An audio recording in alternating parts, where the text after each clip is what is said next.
you doing? How you doing, man? Welcome to another episode of Put You On Game. I got another special guest with me. She's a rapper, she's a songwriter, she's an actress. I got that girl Nunu Jones, man. What it is?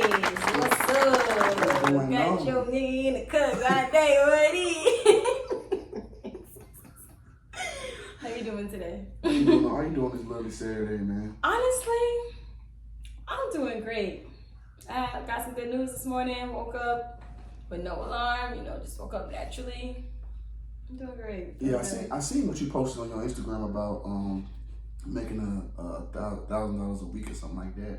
Something close to that. I'm like, man, and what you came from. A lot of people. Yeah.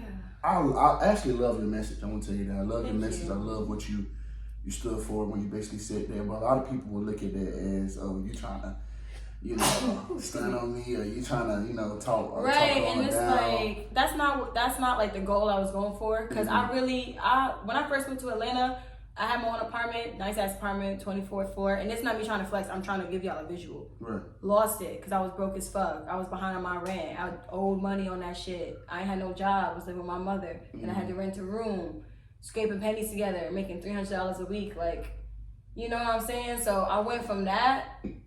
I started up here, went all the way down here, and now I'm at a place, I'm comfortable where I live. I mean, I'm about to move into another apartment in my complex, but that's a whole other story. But I'm comfortable where I'm at, and it's mine. It's in my name, and I can afford it. I'm not living somewhere that's out of my means, beyond my means. Right. And it's like, I really just wanted to say that to let people know that where you at now is not really gonna be forever. As long as you keep your head up, you stay focused, and you stay on top of the shit you're supposed to stay on top of and not get lost in the sauce.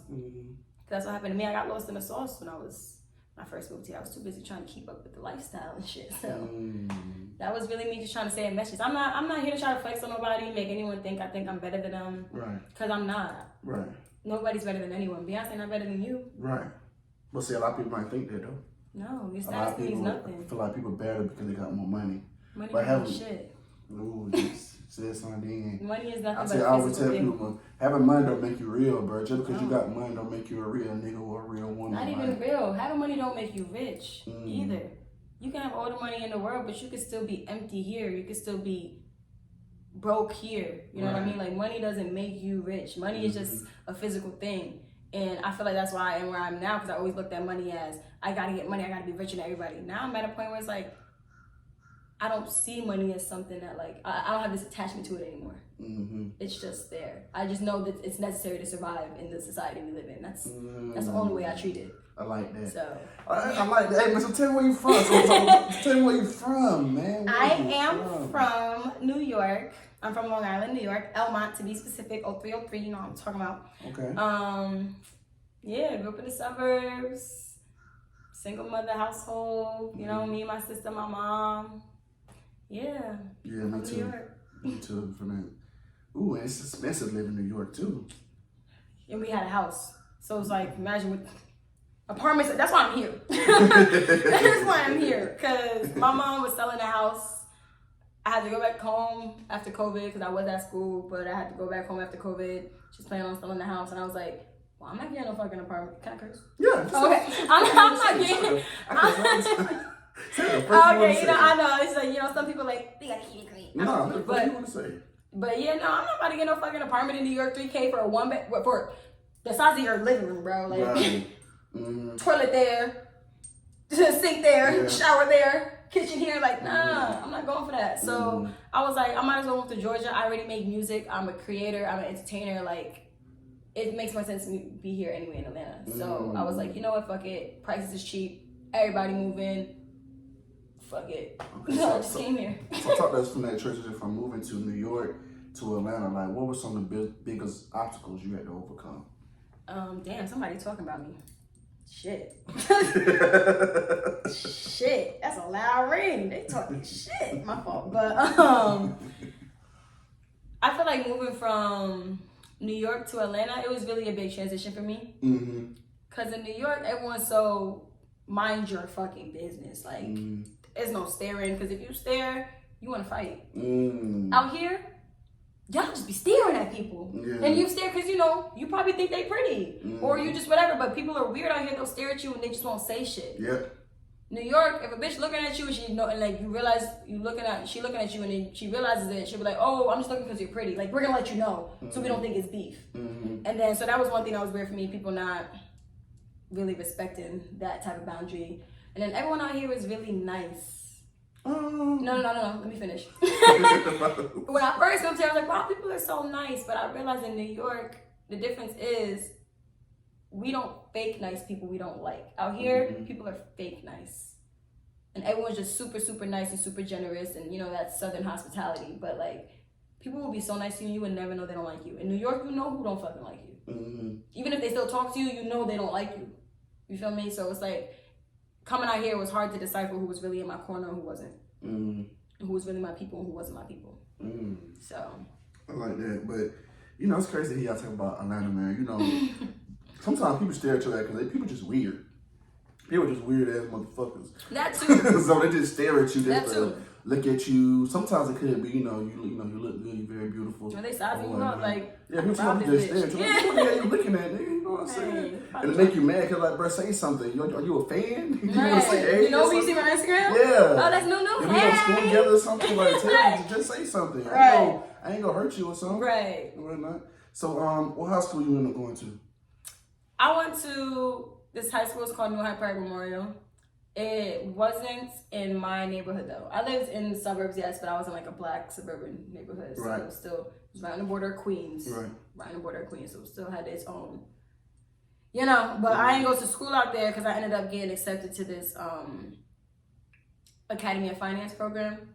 So I went to the school in New Hyde Park where I was taking college level courses, getting college credits, and basically preparing to be an accountant and being like business school. And it was, in my eyes, I say it's a white school, but it really wasn't predominantly white. It was more so like Asian. So like Asian American, Indians, Chinese, Korean, you know, the countries that are in Asia. Right. But you know, I was just around the white kids. So like, going to a school like that, did you feel out of place at first when you went there? Like, how was you trying to? Were you trying to fit in, or you just like, you know, I'm just gonna be me, and that's just gonna be that? It's crazy because there was very few black people. Because you know, some people from my school who I grew up with in my neighborhood got accepted to the program too. Right. And from other schools in the whole district, everyone would just go to that school for that program. So it was a mixture, not a mixture, but there were black people there, but it was very small, and all the black people stuck together. So I had my group, I had my people, and we all stuck together. So I didn't feel like I had to change who I was. So I was extra black. When I was like, man, I got my niggas here with me. Fuck that. I was like, they here with me, so I'm just gonna be me. And you know what? It's not weird, but the thing about it, them white folks love black people. Cause I was like I said, I was around the white kids because I played sports and shit. The popular crew was the white people. All the Asian people, they was in honors classes. They wasn't around us. They didn't talk to nobody. So, but the white kids, you know, they like not praise, but you know, they'd be obsessed with black culture and shit. So they were just really like, oh my God, like your hair is so cool or whatever, some, you know, weird shit. How do you get your hair like that? Do you wet it? Like, you know, stupid fucking questions, but you know, they didn't know, so I can't be mad at them for that. Right. But it was like, I was just me. I didn't feel like I had to act more white. To be. Yeah, but I was ready from the suburbs, so I already acted white compared to what my family from the hood would say about me. So, yeah. But sometimes, I think black people have this stigma where we're just ignorant, we don't know anything. So people look at us, they'll call us white because we talk proper. Or we have sense. You see what I'm saying? And I think that's the thing too. So, because I hear that a lot too, man. You act white, or she act white, like. She act white because she's smart and intelligent. Right. It's like it's cool to be dumb. How is being intelligent, smart, able to articulate yourself properly and communicate correctly? How is that affiliated with a color? So black people can't be smart. Right. Black people can't articulate themselves. Black people can't communicate correctly. Right. Why would you put that stigma on your people? Right. That doesn't make you acting white, and that's something that we need to let go of. Facts. As a community. Facts. I like that. So did you end up going to college? I did. Okay. I did. I went to HU, the real HU, Howard University. Howard. Okay. I did. Okay. I went to Howard. I actually went there for accounting because, like I said, I graduated with college credits in Academy of Finance. Right. with accounting, and I was like, oh, I'm gonna do accounting because math was my thing. I got straight A's in applied calculus in college. That's a flex, all right? Okay. That's a flex, but I switched my major though because I took my first accounting class and I cried every fucking day. So I was like, fuck that shit. This is not for me. But I loved it at Howard. I was in the honors program, so I was in the what was it called? SOB, something. School of Business, but it was some freshman shit. I can't fucking remember. But I was in the honors program basically, and I was the freshman class representative for my honors program. I was the vice president of the freshman class for the School of Business in total. I was really active in school. I was cheerleader. It was fun. I was a party promoter too. So I was very well known on my campus. I'm not gonna lie to you, because I did everything. People in business school knew me. I was a cheerleader, so people knew me, and then I was a party promoter, so I was known by, you know, I was very well known, me and my friend group that I had at the time. And it was really fun. I had a lot of fun, but then COVID happened and I had to go home. And I have ADHD, so I can't do online school. So lost, and I went on a full ride on a full academic scholarship. So okay, that's what's up. But I lost it. That's what made me drop out. Because I was like, I ain't paying. I told my mother, I was like, I'll go to college if they paying for it, but if I don't have a scholarship, I'm not going. Right. Because in my eyes, college is a scam. They just want you to pay for something, just so you can have a degree that you're probably never gonna use. Hello. So. And it's crazy how you say that, because on this podcast, I preach that so much about college. And I always tell people, man, that college is a business, you know what I'm saying? And unless you like a nurse, you know, doctors and lawyers, but unless you go into certain, even engineers, certain fields you go into, you may be guaranteed, you know what I'm saying, a job, because you can never run a doctor. People constantly going to the hospital, people constantly going to jail. Lawyers, they gonna need that. You need that, but other fields, it's not guaranteed. Right. You know what I'm saying? So you'll spend your whole life, doing 4 years, spending all this money, and then get out, and then be still paying off student loan debt if you ain't got no scholarship. Right. And still be struggling to find a job. I know a lot of people that got degrees and ain't doing nothing with them. Yeah, because at the end of the day, you're trying to find a job that has to do with your degree, and I salute people who are doing that. But we still have to survive. We still have to pay bills. We still got to do what we got to do. And if you can't find that job that's going to pay the bills that aligns with your degree, why would you do it? Right. You know? And a lot of people just do it because it's what they like, it's what they're into. And I respect it 100%. Because I changed my major to media management. That was strategic legal management communications. And I was focusing on entertainment industry, because that's the industry I want to get into.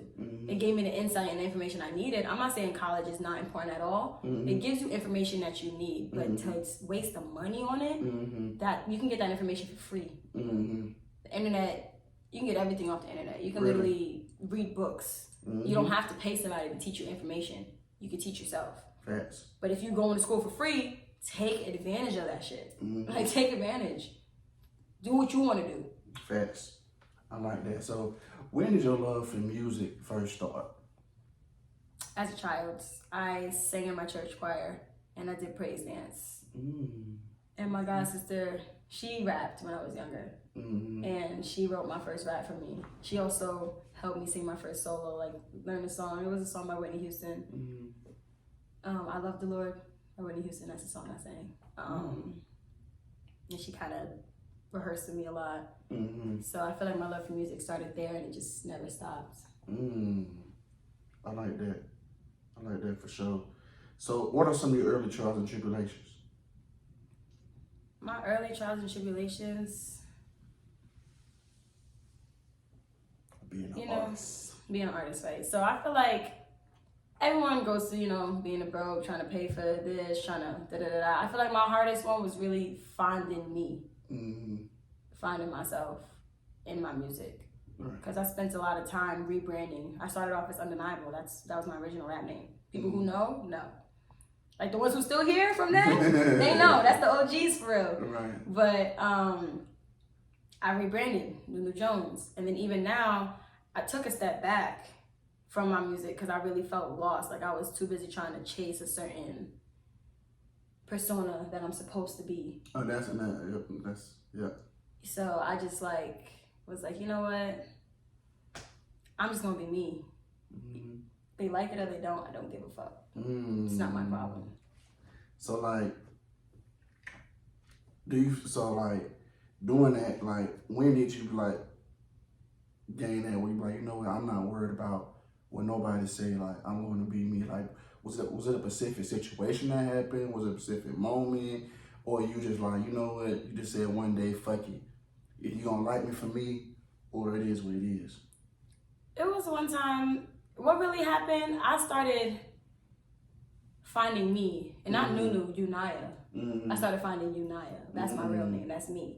Okay. I started going to therapy, just trying to figure out why I am the way I am, why I think the way I think, why my emotions, why I feel what I feel.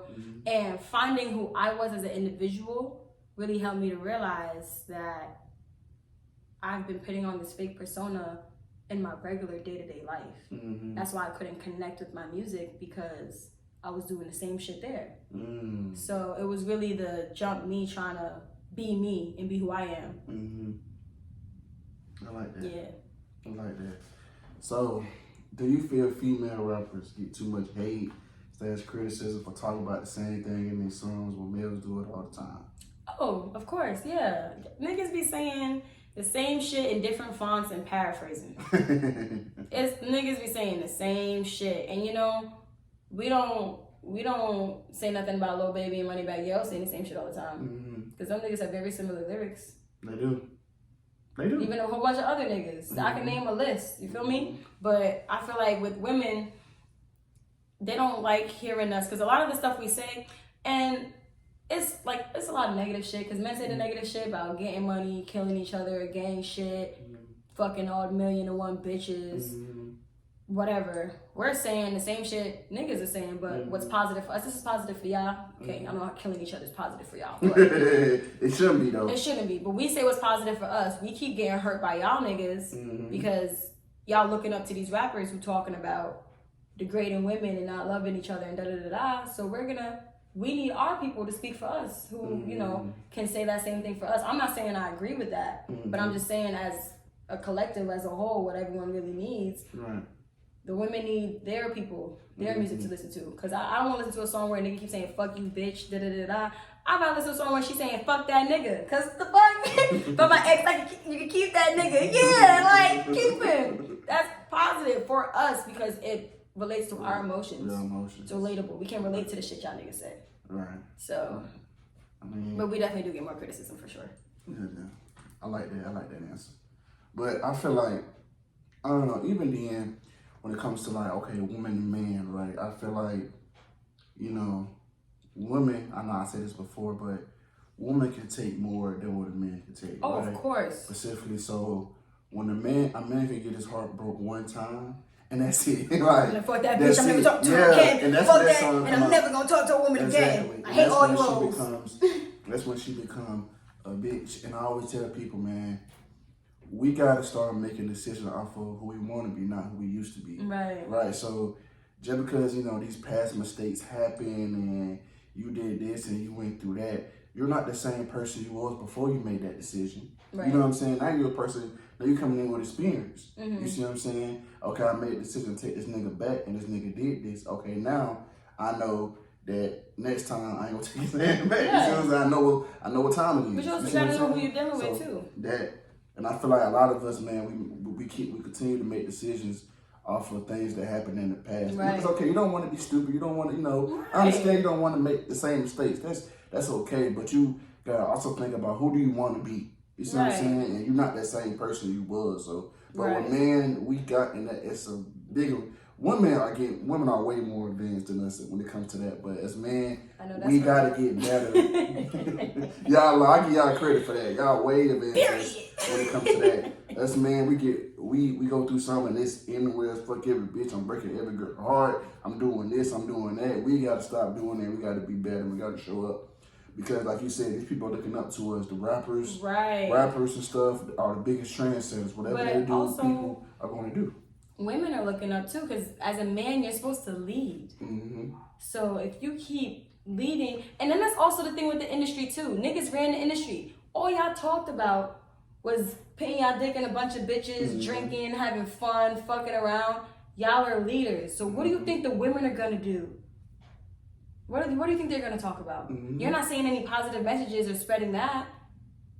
And if the women want to get in the industry and they see, okay, well, the niggas who run it, this is what they talk about. Right. Why would they not? You're leaders. And then that comes with relationships too. You're a leader as a man. So if you're out here cheating and fucking around, how can you expect a woman to be the opposite? I'm not saying a woman should do what a man does. Women are men. Women and men with two different entities. Right. But still, as a man, how could you expect someone to be more than what you are? It just doesn't make sense. I like that. That's a gem right there. That's a gem. I like that, man. That's as a person though. Like, that's me trying to expect someone to be better than me. Like, you to be more mature. Like, why are you gonna react that way when I react the same way? Right. Who am I to tell you to be better than me? That's true. That is true. So I talked about this once before, but professionalism. You know, we see with women all the time, like you just alluded to earlier, have to look a certain type of way, have some type of sex appeal in order for you to reach that mainstream status. But it's never like that with niggas, you know what I'm saying? So did you ever feel like you had to be perfect though? I feel like when I rebranded as Nunu Jones, I mean, y'all can see now I'm very different than when I was when I first came out as Nunu Jones. I'm wearing locks now. I don't wear wigs. I got no nails on. So it's like I'm more natural, stepping into my Lauryn Hill era. You feel me? I like that. So when I first rebranded, I really thought I had to have the wig, the long lashes, the long nails. There was that certain, I thought I had to be perfect. Perfect skin, no blemishes, body banging, you know, what they expect a woman to have, no scars, no cellulite, no hair, like shit that makes you human, you know? So there was a point where I feel like I had to be that, and I notice a lot in the industry now who is big are the people who fit that image. Right. And it's like, men don't have that. Lil Baby was the ugliest nigga ever when he came out. Right.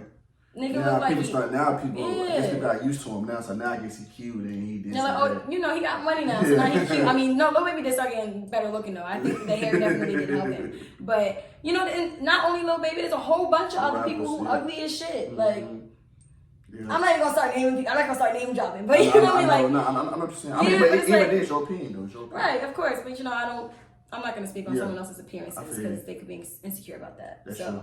but there's a lot like niggas. We don't hold that same standard to them. Like Biggie, fat motherfucker. That nigga was fat, cockeyed, like, and had the nerve to talk about only like bad bitches, skinny bad bitches. You fat nigga. Right. Who you tell? You know what I'm saying? But like, it's just like women just have this. They have to be perfect. They have to have the BBLs, fat ass, low waist, big titties, perfect skin, perfect teeth. No hair, like the no hair is really what gets me. I mean, don't get me wrong, I get a wax monthly, but it's like, it's human though. That's true. We grow hair, that's human. It's natural.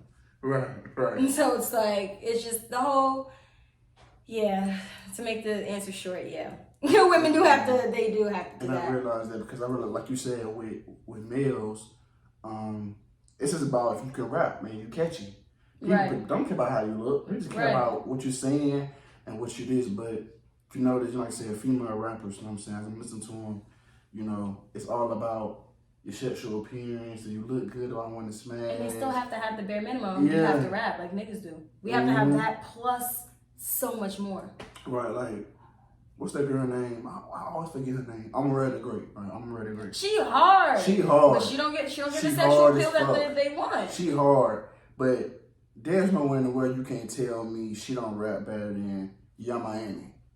Right. You see what I'm saying? And I ain't even trying to shit on Young Miami. She has her own crowd, her own. Yes, I'm being real. It's not even close to me in terms of them rapping, but she don't look, you know, as good as people would say as Young Miami. Don't get that same also appeal. it's the colorism too that's heavily put in our in the music industry. Right. Because even if you look at shit now, like, and don't attack me when I say this, but like Nicki, she only supports light-skinned women. The only brown-skinned person she supported was Megan. And Megan not even that dark. And it's like, it's like, if you look at everyone that Nicki has supported, they've all been light-skinned. She just recently did White Spice. Yeah, Ice Spice, and then she just did a song with some white bitch in London. Like, that's true. There's Lola Brooke is out. She's from New York. You know what I'm saying? Like, there's people, and Lola Brooke is hard. Like, very talented, very beautiful. Yeah.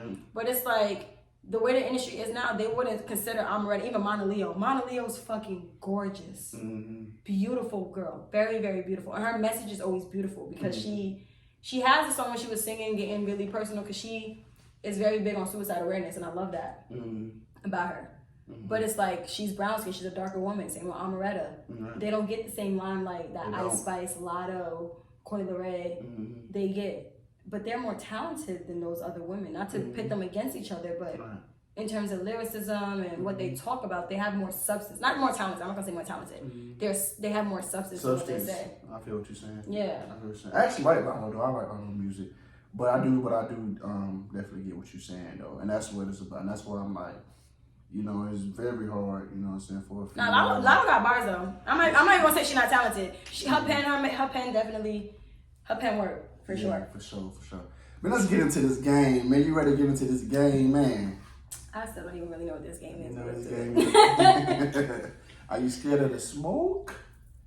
The smoke? I ain't ducking no smoke, nigga. Okay. I roll that shit up and You smoke from New York. Roll it up You and ain't ducking no smoke smoke?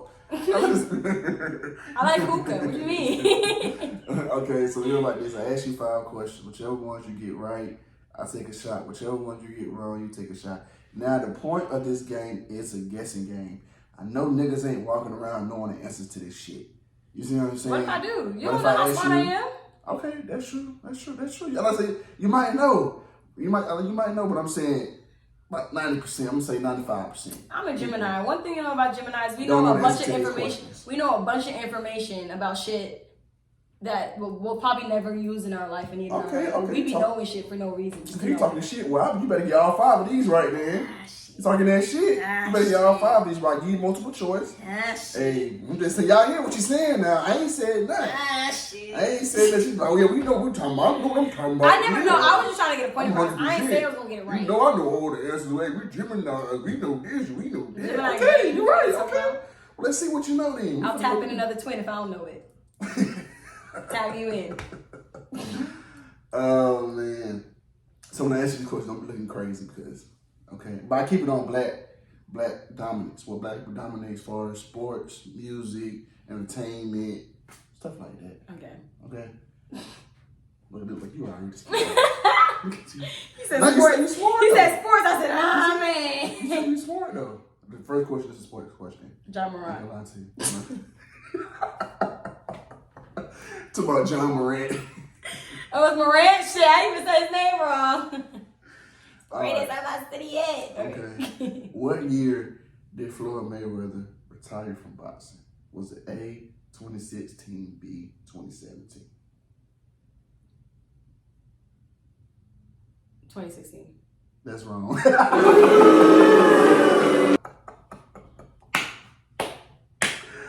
Pull it up. The Stella? Pull it up in the shot bar. New shot glasses. This is the first episode where I got new shot glasses. New shot glasses. Yeah. I'm taking shots of fucking wine. Yeah. Shit juice. Yeah.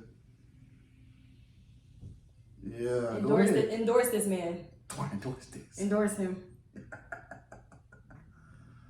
Let's go. You scared?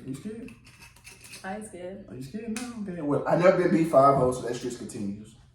Okay. I've been beat 4-1 a few times. Nah, 5-6 times. I've been beat 3-2 before. Never been beat 5-0. Nobody's never got all of them right. You keep I streak should have going. said 20. I knew I wanted to say 2017. I was like, nah, but 2016 is that year. There it is. How many number 1 songs does Rihanna have? A, 13, B, 14. Rihanna? She got so many of like number 1 songs. How many? A. 13? Yeah. That's wrong. Oh, what the fuck? Now you made it B back to back. That's crazy. That's Rihanna, I'm not disrespecting you. I just thought he was a trick question. I really thought he was just trying to like catch me slipping. So I'm like, of course you would think 14 because it's Rihanna, but I'm like, maybe I'm You can write that. Hey man, this is what I do. Okay, I do this. Whatever. I do this. Next question. She out the two. Hey, you still making comeback though. You still making comeback. You get all these right. You might fuck around and get these right though. I got a feeling. Look, you already played over here. Okay. What Aaliyah song came out first? Was it A, 1 in a Million, B, 4-page letter? Bro, do you know how old I am? Now old enough to know the fucking answer to this fucking question. I wasn't even alive. No, I probably was, but damn. Popular song though. Classics. Shout out Aaliyah, rest in peace as well. Oh. Your love is the 1 in a million. Oh, What's the other song though? 4-page letter. How go? What's that? I'm looking for a 4-page letter. Oh, yeah. Okay. Yeah. Damn, that doesn't help me at all. Shit. Hey Siri. No, I'm kidding. Okay. Oh man, let's go, man. Let's go. This is hard because I really don't know. Probably 4-page letter though. Oh, baby, you want 4-page letter? Yeah. That's your final answer? Yeah. That's wrong.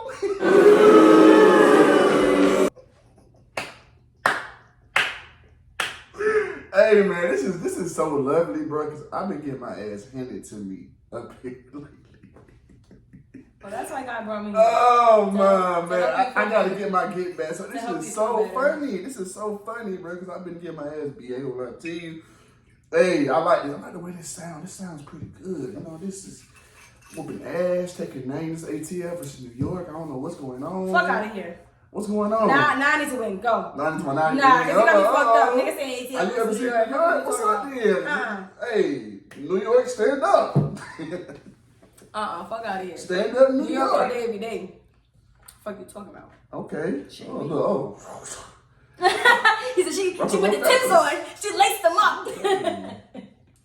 How many Grand Slam titles has Venus Williams won?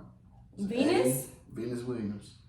Nigga, you asking me sports questions. I don't fucking know. 7. You got that right. Look at you. Yeah! First of all, I asked 2 music questions as well. Back to back. I just feel like... Okay, she got one in. You got one in. Look at you. You see every... You know what it is? I'm just going to stop thinking. I'm just going to say the first answer that comes to my head. Because when I start thinking, I say the wrong one. You talking that shit. See, you doing good. You see what I'm saying? Fill it up to the top, to the rim. Yeah. I'm already there. I'm right there. Try to get it all right there. Uh-huh. That's good. Let's go. I look like a shot of Coke. The dude on it's slick dude though. I ain't even look like right a there. Cola, yeah. Like a shot of damn Coke. Let's go. Okay, you got me. I give you that. Mm-hmm.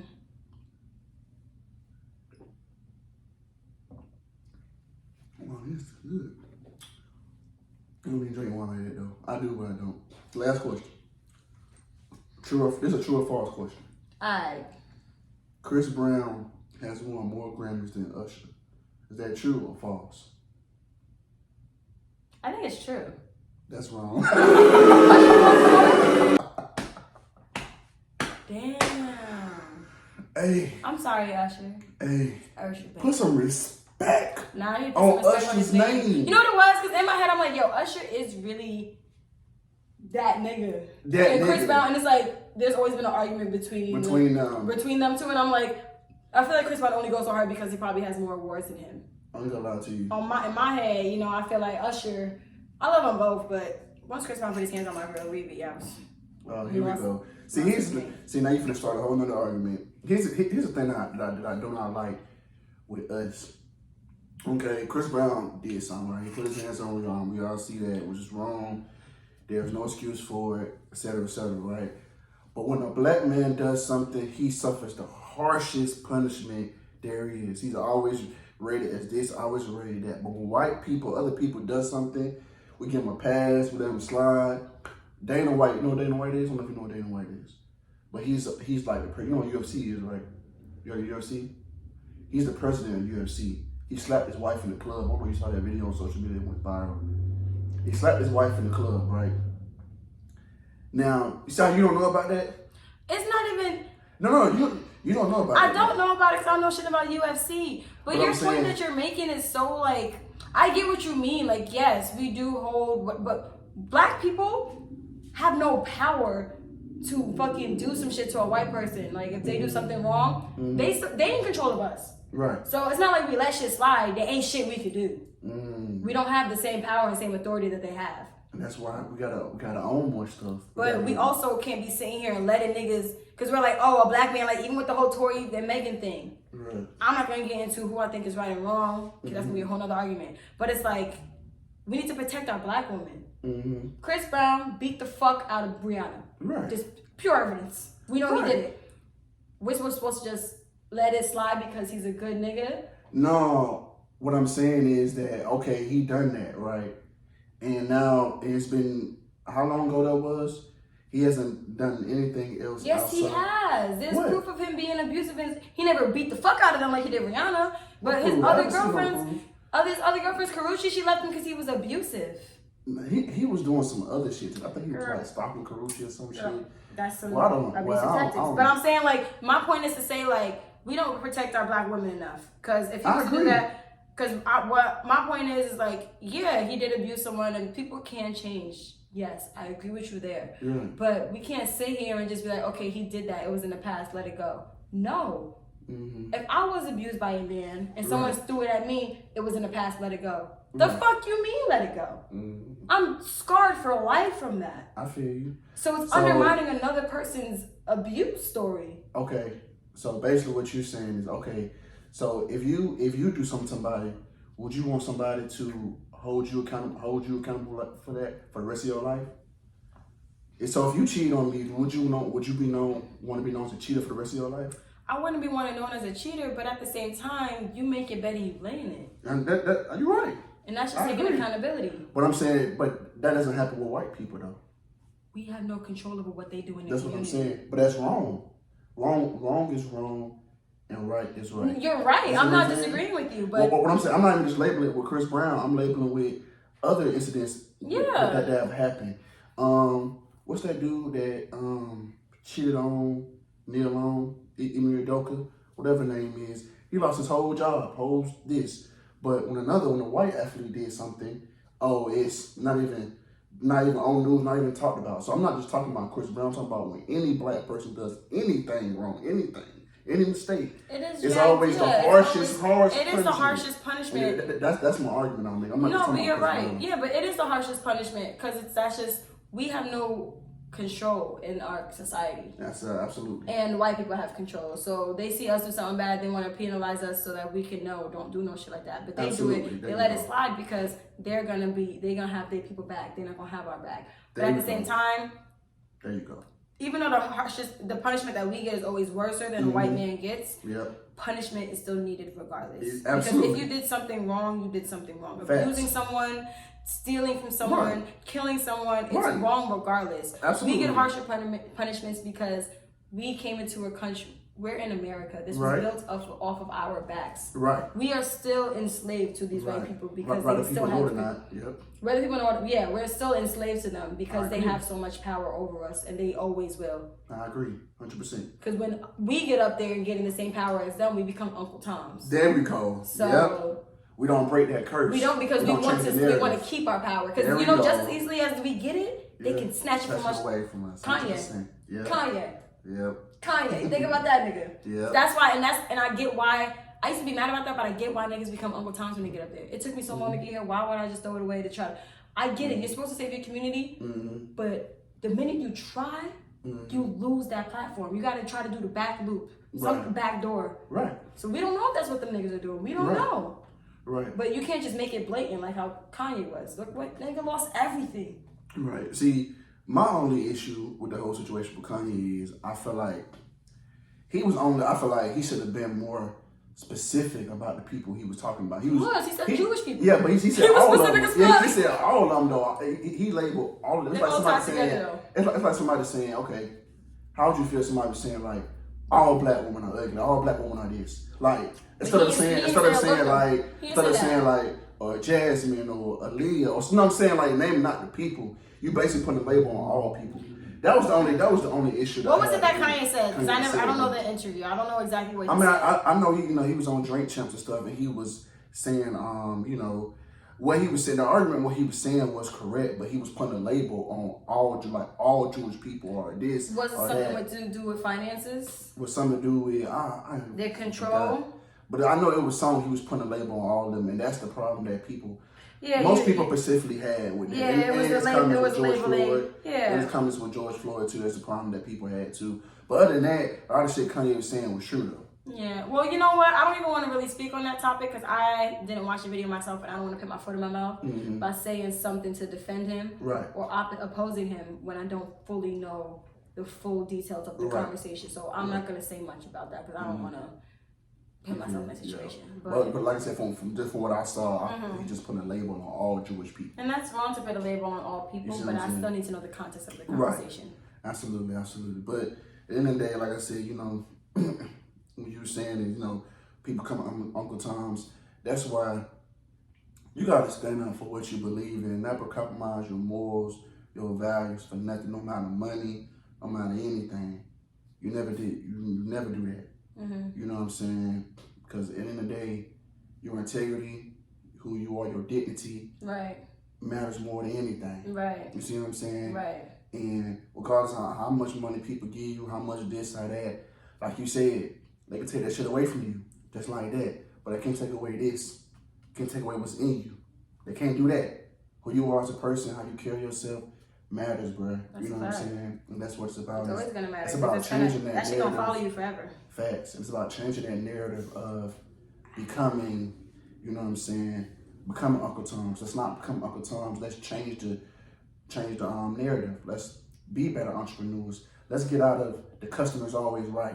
You know what I'm saying? Sometimes, listen though. Sometimes customers, and you probably, I don't know if you experienced this, they can be very disrespectful. They be wrong as hell. Yeah, you know what I'm saying? I work in sales, I work over the phone, I've worked at a restaurant, I get it. But the reason why they say customers always right, because that is the consumer lifestyle. Right. Our goal is to get the other person's money. Right. But if your product is good, people gonna always connect them by regardless. For example though, we always trying to get people money, right? Think about women who live off niggas. Right. That nigga's always right, even if he's wrong. Because guess what? He holds the power. He has to pay. And that's why I'm saying the customer holds the power. Because if we treat customers like that, other people are going to stand on that customer side and be like, I would be mad if that shit happened to me, and then now you're going out of business because you're not treating the customer like king. That's a good analogy right there. Because then if she starts treating that nigga like he wrong, her bills aren't going to be paying, the bitch going to be homeless. But it's also going to be, if you know what I'm saying, you treat the customer, but, with the workers though, you know what I'm saying, I want people to want to work for me, not people that's, just coming to work and just all like this. I feel like we need to treat our workers better. Because the workers, you talking about customers. There's a middle ground. The workers make this shit go around. Right, but there's a middle ground too, because I've worked places where... They gotta be respectful on both sides. Yeah, it's not... That's where good management comes in too. Because I've worked places where I had managers in situations where customers were talking to me crazy.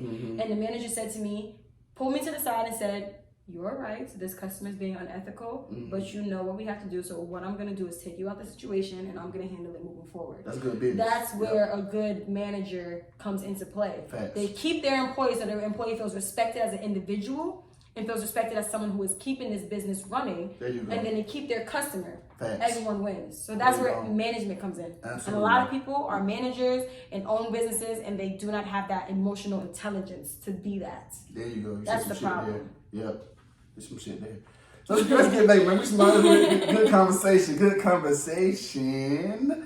So, man, what are some things you haven't accomplished that you want to? Some things I haven't accomplished that I want to accomplish. Career-wise,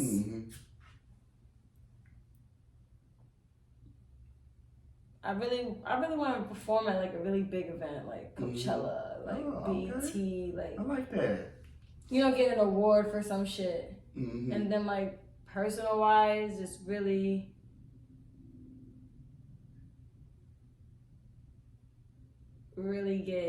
just find my way. Mm-hmm. Well, I know I'm on my path. I'm always gonna be on it, but getting more, I'm like wobbly on my path. Mm-hmm. I want to be firm. Mm-hmm. You know, yeah, that makes sense. Yeah, it makes sense. Like, I don't know if I'm making sense what I'm saying, but it makes sense to me. So fuck it. So, what is your dream collaboration? You get 2 females, or you get 2 males. You know, if you was a male or a female, you get 2 people. J. Cole and Lauryn Hill. I like that. It's hard. I like that. That's hard. I thought about this one. I said that. I was like, yo, that's fucking hard. No, like, what if J. Cole and Lauryn Hill, fuck me, what if them two did a fucking joint album? That should be hard. I never thought about it. I love Cole. And I think Miseducation is a classic as well. But, so who are some of the artists who inspired you to rap? Tupac. Okay. Love Tupac. He's Gemini like me. He's my tan.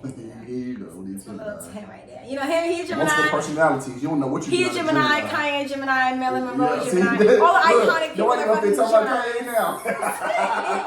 But that nigga always gonna be top of the conversation though. Let's talk about it. He know what he's doing. But it's a method to the madness. But Tupac for sure. Okay. He's probably a mainstream one that really made me want to get into music. Okay. But artists that people wouldn't know. My best friend, like, he's the one who really told me to start rapping. He rapped before me. He came up with my first name, Undeniable. He told me that. We used to just write poetry together all the time. And then I always loved music, and he was like, yo, why don't you just rap? And I started rapping because of him. He literally said, yo, just rap. And I was like, fuck it, why not? So he's definitely someone who influenced me because he talks about real shit. He's not the type of nigga who talk about guns and da-da-da. We from the suburbs, nigga. You don't have a gun. Like, you know, he wasn't talking about no shit like that. He was talking about real shit, like his heartbreak or going through life, family shit, you know, like regular shit. Him. And then one person who really, really, really influenced me, and this is another person no one else would know. This is my personal influence. I call him my uncle, but he's my mom's cousin, so what that make him like my second cousin? I don't know how that shit works. He lived with us at some point when I was younger, and he had a lot of instruments, and he played the instrument. He influenced me to want to play the piano. I taught myself songs on the piano. Do I know how to read sheet music? No. But if you show me how to play a song, I'm always remember how to play it. But he influenced me to want to actually get into instruments and learning instruments and want to get more into singing. And then he was really that, like, this is going to be a weird analogy, but you know how, like, serial killers, they have that snapping point, like, their mom died, so now they just start fucking killing everybody. Yeah. He was that for me. That's what made me really start rapping. Because in my freshman year of college, I started rapping my spring semester of my freshman year. I started taking it serious, that's what I mean. Because I was rapping in high school. But my freshman year of college, fall semester, my mom had told me that, he's like, oh yeah, Marlon's sick. That's her cousin, my uncle, whatever. He's like, he's sick, and I was like, oh, I bet, I'll see him when I get home. She didn't really make it seem like it was anything severe. She was just like, oh yeah, he's sick, and I was like, alright, I'll see him when I get home. Just going over my head, you know, just fucking flew over my fucking head. I didn't think about it. Didn't even call him nothing, which I'm mad at myself about, but I know he wouldn't want me to hold that against myself. I didn't know. And he didn't want me to know, because he could have called me too, but he didn't want me to see him like that. But he was sick with cancer. I didn't know. I was like, oh, that's fine. I'll see him when I come home for winter break. Because it was literally like 2 weeks out from winter break. I was about to be home. So I was like, I'm about to see that nigga. It's cool.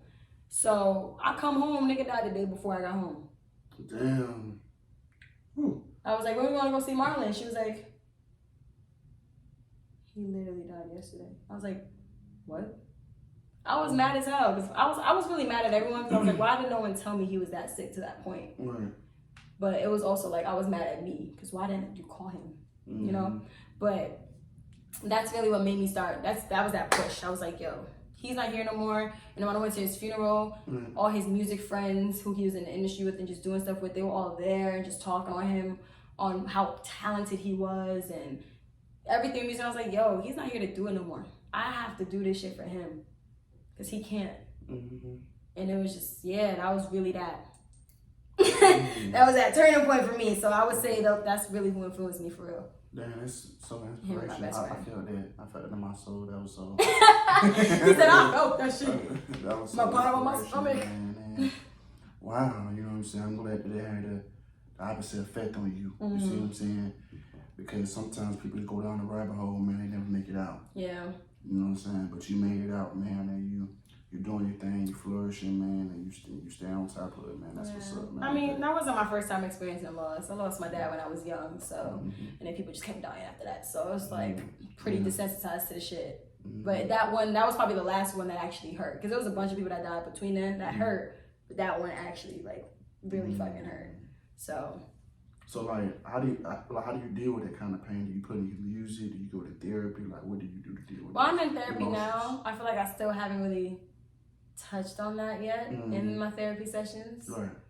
I need to, but I don't have any healthy coping mechanism. I haven't ever truly grieved the people I've lost, because my family has this habit of like, and this is Black people, you know, shit happened already. It's in the past. Keep moving forward. Like, act like it never happened. Like, we never revisited my dad's gravesite. We only went there when he was buried. Never seen that shit again. Even with my Marlon, my uncle, whatever you want to call him. I don't know what the fuck, but never seen his thing again. It's just like, that's how my family coped with death. Right. We just never revisited. They died, we don't talk about them no more. But it's like, why? That shit never sat right with me. So that's why I am in therapy and doing the things I do now, because I'm like, I want to break that. You're a generational curse breaker. I am. I'm the black sheep of my family. Yeah, and you're going to break that. You're going to change the narrative for your kids as well. I hope so. Let me tell you something, because you recognize it's wrong. Now, and I was telling somebody this, like, you know what I'm saying? Sometimes when you're stuck in that mindset, people don't see nothing wrong with it. Yeah. You're stuck there. But for someone from the outside looking in, they're like, nah, bro, that's wrong. You need to do it like this. But you're like, nah, you think everything is good because you're stuck there. So I was telling somebody, like, look here, man, like, you understand that's wrong. These other people, they don't understand it's wrong. Yeah, because they're content with that. They're fine with it. They're comfortable. Exactly. So you gotta understand it's going to be argument. It's going to be because you're saying something. They like, there's nothing wrong with it. Like, no, I'm good where I'm at. I'm fine. You're tripping. Yeah. You're the one that's doing this. And I noticed that a lot too, because I'm like, I think differently than a lot of people in my family. I have a different perspective, and it's just like, I tried so hard to argue to try to get them to see my perspective and understand me. But now I'm at a point, and therapy has helped me a lot with this. I don't need to prove anything to anybody. I don't. Not my family, not a stranger. The only person I need to prove myself to is me. And make sure I'm staying true to me, regardless of what anyone else thinks. As long as I'm not disrespecting nobody, as long as I'm not hurting nobody else. Why do I give a fuck what someone else thinks or feels? Right. So that was really, my last one coming off. That's what I really came to the conclusion of I really tried hard to prove myself to people and explain. I'm arguing, screaming my head off, angry, letting so much anger build up in me because they don't hear me, they don't understand me. Why is no one hearing me? Why is no one understanding me? Right. Why am I the only person who thinks this way? Thinking I'm out of place, it's making me second guess myself as a person. And now I'm at a point, and shout out to Marsha, that's my therapist. But she really helped me realize, shout out to you, but she really helped me realize I was never wrong, I was never tripping, I was never crazy. And the people around me, they weren't either. That doesn't make them crazy, that doesn't make them wrong. We just are on two different life paths. Right. And it's that simple. You see, with me per se, it's crazy how you say that because I experienced the same thing.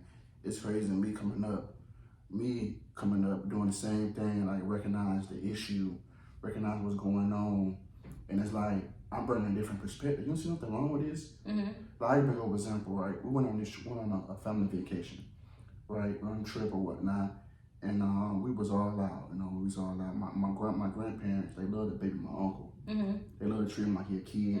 Is he the youngest? So yeah, the baby, but he a grown man with 2 kids, so. He's still a baby though. Still a baby. Don't forget. Still a baby. When you have your babies, so, you're gonna realize. No, my kids gonna be still with different things. But, okay, so we on vacation. This man, standing around, moping around, oh, I ain't got money to do this, I ain't got money to do that, and all this stuff, you know what I'm saying? I ain't gotta do this, why did y'all come here? I told you that I couldn't. You know what I'm saying? I couldn't afford it here. Now you telling your parents that. Grown man now. Right. You know what I'm saying? You telling your mama that. Right. 30-something-year-old man telling your mama that. And nobody see nothing wrong with that. Nobody see nothing wrong with that. What do you see wrong with it? I get first of all, you didn't have to come here. You didn't have to come here. Was it a family thing? You decided, everybody got mad at me when I told everybody that, you know what I'm saying, everybody need their own rental car. You know what I'm saying? Me and my girl at the time, had our own car. You know, my grandparents had their car and they was going to have grandkids with them. And then my uncle, my uncle and his girl, they wanted the kids with them. Everybody had their own car because we might want to do different things. Right. You see what I'm saying? But you, when like a kid, you wanted to take the free ride, free trip. So you rode with my grandparents. So now you on their time. Right. Wherever they go, you got to go with them. So you arguing with them. So it's like, I'm arguing with you when I'm on your fucking time. Right. This is your shit. And that's really childish. That's the pride. If I'm in your car and you decide to go way over here, I got to go way over here. That's the ego, though. He's still a man. As at the end of the day, he still sees himself as a man, and he feels less manly because he's not able to do what a man is supposed to do, what society told us a man is supposed to do. That's because they baby him. Yeah. They baby him. Yeah. That's the thing. Yeah. You know, I don't even want to agree with that. Because I'm gonna tell you something. Had that been my mom and my auntie, that would have been no conversation. Women and men are treated differently. Women and men are treated differently. You've been out in our community, though. You know that. And that's why men act like bitches, and a woman are starting to become more like men. Because we are women. Black mothers raise their daughters and love their sons. Mm. That's why women are so tough. Like we're really not. We're still emotional beings, emotional creatures, right. But we just understand the whole. Fuck it.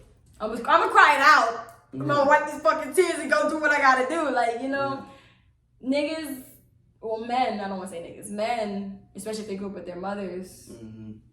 Their mothers babied them. They nurtured them. You grew up both parents. He grew up both parents. Yeah, but he still had his mom though. Yeah. So being that he had his mom, she nurtured him. She loved him. So there was no, oh, you got to be tough. Mom was always there. Mm-hmm. With women, they don't have that. Like, of course, someone is there for them, but it's different when you're a girl. Mm-hmm. Parents are always harder on, especially in our community, always harder on the women, always harder on the daughters. It's just always how it is. Because that's why I was about to disagree with you. I'm the baby. I'm the youngest in my family. So, yeah, I was spoiled. I always got my way. But at the same time, though, I don't put that on other people. Just because I grew up always getting my way according to what my siblings say. I'm not over here running through life like, oh my God, I didn't get my way with this job. Why did this person get a promotion and I didn't? They worked harder than me. I realized shit like that. Right. Why is this person younger than me? They're at where I'm. They're doing better than me in life. They probably took the sacrifices they needed to take at a younger age than I did. Right. And they lined their ducks up in a row to make sure they was able to get to where they're at now. That's true. That's true. So I'm not the type to, people think just because I'm younger, I think like that. And it's not. So that's why I was like, when you said that, I was like, don't come for the younger, the babies now. But you also, you know, it's different stuff for different folks, you know what I'm saying? Yeah, different mentalities too. Yeah, you know what I'm saying? You know, New York, ATL, it's yeah, kind of different as fuck out here. Yeah, it's different down here. And I won't say we saw them. Don't even do that. Y'all niggas. We not soft. We live in a soft girl era, this era. But I just feel like for the most important thing, man, is this about like you said, realizing the problem. And when you speak about the problem, nobody sees it's a problem. I get or that. they see that the problem, but they in denial, delusion about the problem. Yeah, they're like, no. You see what I'm saying? What do you and sometimes, but when you stuck there, you just get used to it. You're like, oh, okay, well, that's just him being him. But right, somebody else, but somebody else from the outside that you know dealing with, like, nah, you don't see this, you don't see this. Yeah. Then they start opening up your eyes. You're like, you know what? You're right. Yeah, this weird. This shit is. Now that you put it in that perspective, because you're not gonna know different unless you're taught different. That's like people who learn different languages. How would I know? Like, not even that. Let me take it back a step. People who, like kids who've been in America their whole life, don't even know they know other countries exist, but they don't know what life was like there. They don't know people speak other languages, You would never know unless you're exposed to it, unless someone tells you. Facts. Like, if black people really all just stayed in one area and we never seen white people, we would not know white people existed. Unless someone told us or we saw it. 100%. Like when we was taken from fucking Africa or wherever we were taken from. They lying. They didn't take us from Africa. They took some people from Africa, don't get me wrong, but a lot of us was already fucking here. That's what they try to lie to us about, because this is our land. A lot of us was already here when slavery happened, but that's another point. Right. But when they took us from, you know, we didn't know that was what was gonna happen. Right. Because it's like, who was gonna tell us that? You know, shit, we came to a whole other land, like, oh, there's another land across the waters? How? We would never think that. We were so stuck in our huts and doing what the fuck we was doing where we was at. Right. Now we're over here, it's like, oh, wow. This is different. Right. I like that. Yeah. You know, I like this. Okay, so do you feel like you're walking in your purpose? I feel like everyone's always walking in their purpose. We all are at different versions of ourselves in life for a reason. Everything happens for a reason. Nothing's coincidental. Everything happens for a reason. So you're always constantly walking your purpose. You could be a fucking, and this is not to talk down on people who do sex work, but you could be a prostitute on the corner today, and years from now, you a business person with a multi-million-dollar business. The person you was here and the person you are here, it's the same fucking path. You were always on the path to get to there. You just have to go through whatever trials and tribulations to get to that point. So the path is always the same path. There's just different obstacles in the way. That makes sense. I get what you're saying. And based on what I always tell people, walk by faith, not sight. Pretty much. But yeah, I like that. Okay, so what's one thing you know now that you wish you knew when you first started doing music? Stop trying so hard. Like, and when I say don't try hard, like, I don't mean, oh, fuck it, my music gonna blow up. Nah, that's not what I mean. Make sure you're going to the clubs, getting your shit spun, talking to DJs. Make sure you're doing what you need to do, but stop trying so hard to be who they tell you you're supposed to be. That's what I mean by that. Because a lot of times, I really spent a lot of time, like, trying to be someone I wasn't. I was trying so hard, like, oh, I don't want to put this out because they're not gonna like this. Right. Oh, I don't really like this. It's not perfect. It's art. Art is not meant to be perfect. Art is for you to express. And whoever it's there for, whoever you're putting it out for, whoever needs to hear it, they will hear it and they will take from it what they need from it. Right. So that's the one thing I wish I knew. Okay, I like that, man. What are you hoping people take from your music? I hope they take what they need.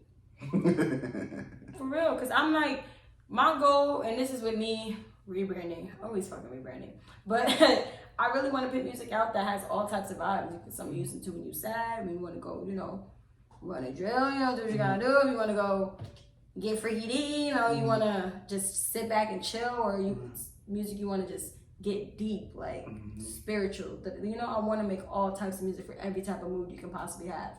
And I want people to take from that what they need from it. And I also want people to know, like, it's okay to have multiple layers, because you're going to see my music has different types of vibes because we're human. We're not just one thing. We don't just fit in one box. We have multiple layers, contrary to what the industry is pushing. So that's what I want people to take from my music, that it's okay to be dynamic. It's okay to be different. Right. And it's okay to fit in multiple different categories. Yeah. I like that. So what kind of legacy you want to leave behind?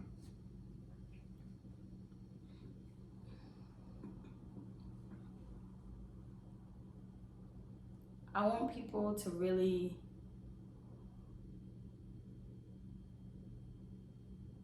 feel like everything I did was authentic and not like pretend. And I wasn't like faking any part of anything I've ever done. It's deep right there. Yeah. I like that. So what do you see yourself in the next 5 years? Wherever I'm supposed to be. Wherever the universe wants me to be. I don't want to put a cap on where I can be in the next 5 years. I got it. You know, you're the second person I heard, you know, say that. You know what I'm saying? That they don't put, you know, whatever. You just, I be whatever I be. You know, so I'm like, wow, I have an interesting way of thinking. And that's why I like this podcast, because even if, you know what I'm saying, I may not agree with your line of thinking, it's still interesting and different. You see what I'm saying?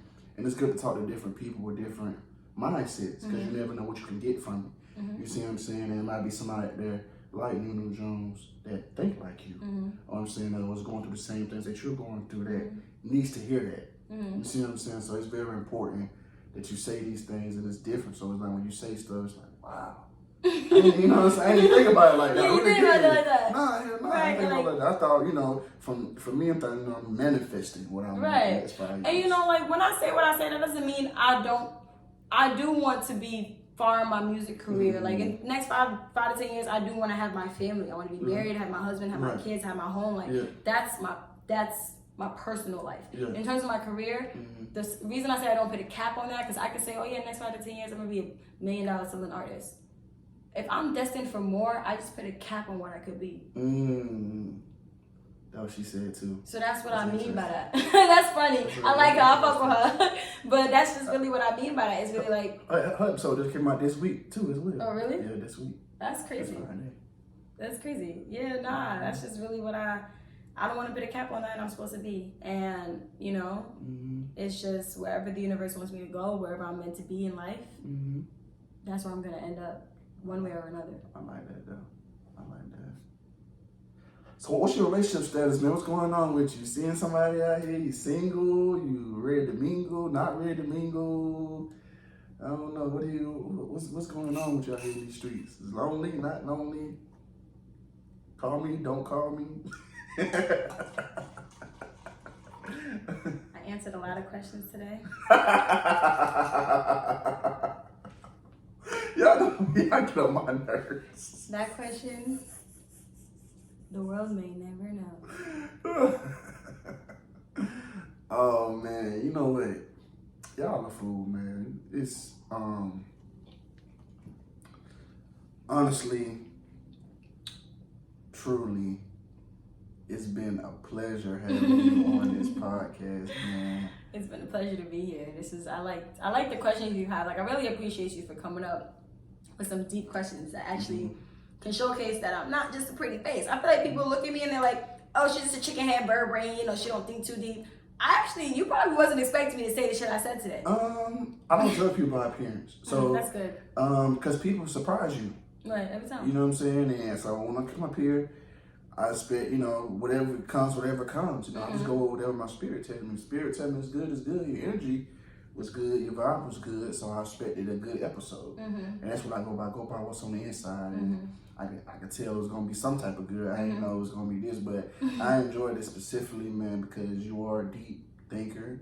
And you are intelligent. And you're not just a pretty face. So, like, you're going to change the game.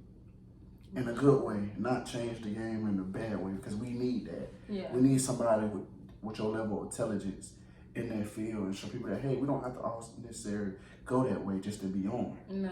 You know what I'm saying? We need you to do your thing, man. I would definitely forever support you. I appreciate you coming on this podcast and sharing your life story, man. I always tell someone need to hear it. Yeah. I always tell people in general, man. It's, you know what I'm saying, it's hard to sit down with somebody that you don't even completely know and tell your life story with somebody, man. Even want to share that with somebody, to feel comfortable sharing that with somebody, you know what I'm saying? And I gratefully and humbly will forever appreciate that. And I have a networking event coming up on June 3rd where all of my guests I have on this podcast, you know, will be there, or some will be there, some won't, you know what I'm saying? You never know how that goes. I would love to be there. June 30th will be it, and I definitely would love you in the building, man, because it'll be dope. You're so dope, man. And I also love how we was able to go back and forth on things and be respectful. Right. You see what I'm saying? Yeah. A lot of times when that happens, people take it too personal. There we go. They make it too much about them. It's just a conversation. It's a conversation. Not that deep. Just a conversation. Just because I don't agree with you, or just because we have two different opposing views, does not mean your opinion is wrong, does not mean you're wrong, and doesn't mean mine is wrong. And I love that. I love that shit, because I haven't been able to do that with many people in my lifetime. Not many people. Not many. You one of the few. I probably count on the hand how many. And I just appreciate how we was able to do that, you know, be able to bounce ideas and understand, okay, I see your perspective, but this is mine. I see yours. I see, you know, I like how we was able to do that and still give a great, you know, great interview and great understanding. That's why I tell people, it's okay to think different, you know what I'm saying? Right. Man and woman not going to always see the world the same. Never. You're not, you know what I'm saying? And then you go through it has different nothing things. to do with gender either, though. Yeah, people I'm are never not gonna saying see shit the gender. same. No, but no, I get what you're saying, though. Mm-hmm. It's more so like people have different upbringings and different experiences in life. So you may see, oh yeah, that's a tree. I see that as, damn, my mom took a switch off there to beat my ass. You know, like people have different experiences in life. So when they see something, they see different. Like you can see green and think money. Someone can see green and think vomit. You know, like just different perspective. Right, you definitely live up to the hype. You are the first female rapper I've had up here. Never had a female rapper. Been trying to get them up here. It's always some bullshit. But you're the first and you lived up to expectation. Thank you. I appreciate that, man. You're a dope person. I just want to tell you, man, continue being you, man, and keep going. Please, I know, you know, you're confident, you know, you walk confident, but just understand, man, please don't ever let nobody deteriorate you from you being you. Continue being you too, because you're going to change the game for us. You're going to change the game for women. And we need that. We need that in the industry. Not like I said, everything is so money driven, everybody want to get on, but it's like ain't nobody really making a difference for real. Yeah, you getting on, but what type of changes are you really making to like showcase? Like you said, I'm trying to make music for all this. On my platform, it's about putting people on game and giving out knowledge, and it's about interviewing upcoming people, because guess what? It's not a platform for upcoming people. It's only a platform for mainstream people. People, you know, recycle the same people. You don't know her story. Her story is beautiful. You know what I'm saying? But you don't know it. But you would never know if you don't give it a chance. Right. You see what I'm saying? I like different shit. And that's why when I started this platform, I'm like, damn, you know what I'm saying? There is no platform for upcoming people. We tend to look at TV and stuff that go on the TV, but they raise us. Their relationships, that's goals. Right. And that's the shit that that's something I changed too. I don't just look at something on the internet and say, oh yeah, that's goals. You don't know what's going on behind closed doors. She could be beating that nigga the fuck up. He could be cheating on her every day. Right. Why would we say it's goals or something that we don't know just because the picture's cute? Absolutely, man. So I definitely want to say it's been a pleasure having you up here, man. And what's your social media account? Oh yeah, all my social medias is the Nunu Jones, and the is with 2 E's if you don't know your grammar. So it's TheeNuNuJones, and that's on everything: TikTok, Instagram, Twitter. My Twitter, I just say whatever comes to my head, so don't take it. Follow with discretion. Viewer discretion advised. And what can we expect from you in the next couple months? In the next couple months,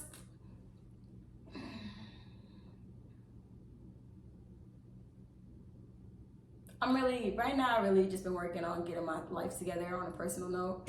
But being that I am more so together, y'all gonna start seeing me vlogging, so you're gonna see me on YouTube. I have my little vlogs going on, and y'all may see a video or two come out. Okay. Maybe EP. I don't know. Okay, hey, y'all stay tuned for the surprise. Soon. Follow me for more. All right, man, that wraps it up, man, for another episode of Put You On. Oh, 303. New York representing. What are you talking about?